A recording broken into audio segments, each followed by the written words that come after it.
Hello and welcome to the Open Democracy Show. I'm James, and today's episode is a long read of an article.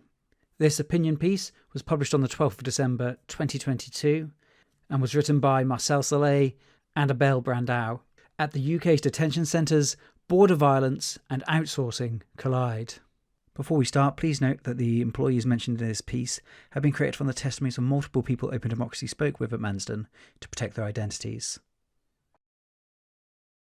It's a cold night, and we're standing with our backs to the diagonal rain, hands plunged deep in pockets. We're in the car park of a museum of war relics and memorabilia on a disused airfield just outside Ramsgate, Kent. Across the road is the Manston short-term holding facility for asylum seekers. It's 7 p.m. and the security shift has just changed. Omar has finished a 12-hour shift, one of 6 he'll do this week. He usually lives in Birmingham, but has had to relocate to be nearer to work. He'll be back again at 7 a.m. Last week, Omar was one of 400 security staff on shift. Now there are only 50.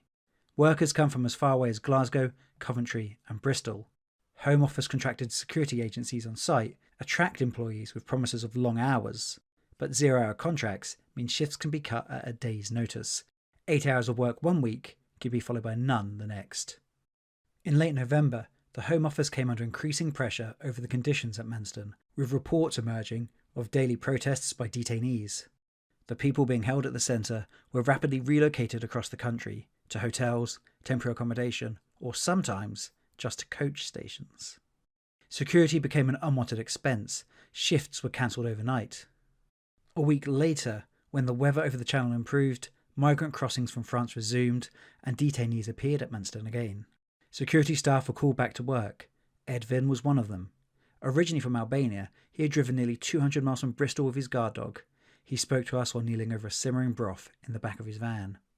Last night was my first shift. I had 1 hour of sleep after losing my job before they sent me here. Today I tried to sleep, but the security agency called me into work the day after a night shift. The absurdity of this kind of employment is not lost on Edvin, but he has children to look after. I'll work every night for the next month, and then hopefully I'll get a week off to go see my family. Dozens of Edvin's colleagues also sleep in the back of vans outside the detention centre. They are predominantly from East Africa, West and South Asia and Albania, the same regions that most of the detained asylum seekers come from. A Home Office spokesperson told Open Democracy it could not comment on the arrangements made between its contractors and their staff, but said that fluctuations in the number of people being held at Manston mean flexibility around when to use staff is an important way to ensure value for money for taxpayers. Outsourcing the UK border regime. Shift workers like Omar and Edvin are at the bottom of the many layers that sustain the UK's border regime. The Home Office relies on thousands of private contracts for its immigration detention operations, from marquee construction to catering, coach hire and proto-police. This is outsourcing meeting the hostile environment. For these security guards, it means low pay for 12-hour shifts in freezing cold car parks. Some locals have also made both security guards and detainees feel unwelcome. When we were in the car park, the manager of the museum mistook us for security staff waiting for lifts home and threatened to call the police. Staff we spoke with at Manston claimed that as you move up the pay scale, the workforce becomes whiter and is responsible for interacting with detainees. Those on the lower salaries say they are forbidden from doing so. A spokesperson from the Home Office denied this, telling Open Democracy that the department is an equal opportunities employer. They added, "We work with a number of contractors to ensure Manston is appropriately staffed to meet any and all possible requirements related to the reception and processing of migrant arrivals via small boats. The Home Office ensures all its contractors employ people in accordance with their wider legal obligations under employment and equalities law." The most securely employed at Manston are Border Force staff who are part of the Home Office and have civil service contracts and reliable hours.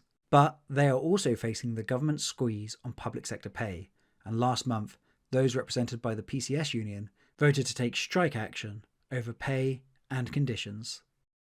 Enduring border violence. Across the UK, black and brown workers are often the first to be outsourced, casualised, or pushed into informal and unprotected arrangements. Security, delivery, cleaning, construction, and hospitality are some of the industries where workers endure border violence. In May, for example, the Metropolitan Police raided Ashwin Street in Dalston, North London, with onlookers reporting The officers targeted the delivery app riders who congregate there while waiting for orders. The police force disputed this, claiming to have been targeting e-scooters and moped-enabled crime. While checking riders' vehicle insurance, Met officers also reportedly inspected some people's immigration status, and several couriers were arrested for immigration violations. The situation escalated, but a quickly mobilised crowd prevented the riders from being taken to the police station. It has been suggested by the Independent Workers' Union of Great Britain that similar immigration raids in Hackney this year could have been in retaliation to protests by delivery riders demanding safe waiting spaces. Border enforcement within precarious industries is not a recent phenomenon. In June 2009, management at London School of Oriental and African Studies called an emergency staff meeting for outsourced cleaning staff, where they were met by 40 immigration officials. 9 of the cleaners were detained and at least 6 were deported. At sites like Manston, the struggle against the Tories' harsh immigration policy comes into sharp focus via the lens of the wave of union organising that has been gathering momentum this summer. But this wave has so far failed to challenge nationalist narratives that endorse locking up and deporting detained or unorganised workers, or those with precarious visa statuses.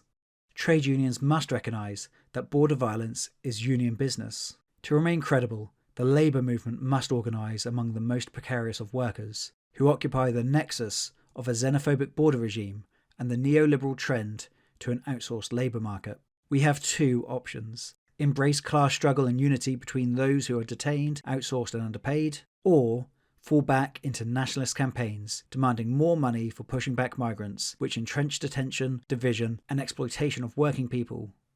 Which will we choose? Okay, so thanks for listening. If you'd like to read that article for yourself, you can find the full thing over on openDemocracy.net. And if you've enjoyed today's episode, please consider subscribing to the podcast just by hitting the subscribe button on your favourite podcast platform. Also, we're Social Butterfly, so you can find us across social media. Whatever your social media platform of choice is, search for Open Democracy and you'll be able to follow us there, even on the bird one. That is, of course, unless Elon Musk has banned us since I recorded this. So thanks for listening and have a great day.